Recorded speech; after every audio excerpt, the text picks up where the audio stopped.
মেজাজটা কেমন লাগে, আমার মেজাজটা কতটুকু খারাপ হয় কইনি আপনারা। আমরা তো কবেন যে হেই মেয়ে আপনি চিল্লেনকে চিল্লাইম না। কাল রাইতে আমার প্রেমিকা ফোন দিয়া কয় এগো জান আমাকে কি হয়েছে কয় তুমি তো আর আমার আগের মতো ভালোবাসো না। আমাকে এইটা আবার কিরম কথা কইলা, কয় তুমি আগের মতো ভালোবাসো না। আমাকে কি রে এটা আগের মতো ভালোবাসি না, ভালোবাসা তো আগের সে বাড়াইছি। আগে আই লাভ ইউ কইতাম দিনে মনে করেন 7 বার, ওখান কই মনে করেন যে 20 বার। এরপরে মনে করেন যে কল দিতাম আগে 3 বার, ওখান দিয়ে মনে করেন 13 বার। সব ফাংশন বাড়ানোর পরেও হ্যাঁ কয় যে ভালোবাসা বলে কম হয়ে যেতেছে। পরে একটু আমি তো একটু বেশি বুদ্ধিমান, পরে বুদ্ধি খাটালে মাথার ভিতরে গিরগির করলাম যে কি ঘটনা, কি ভালোবাসা কমলো কি লিগা?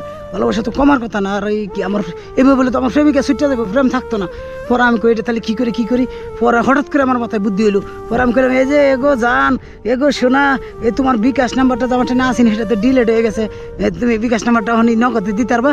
পরে এই কথা যখন কইছি ওর আমাকে কী ব্যাপারে তো হাসকে কয় এই যে জান তুমি যে আমার এত ভালোবাসো, আমার খুব ভালো লাগে, তুমি সারা জীবন আমার এইভাবে ভালোবাসো।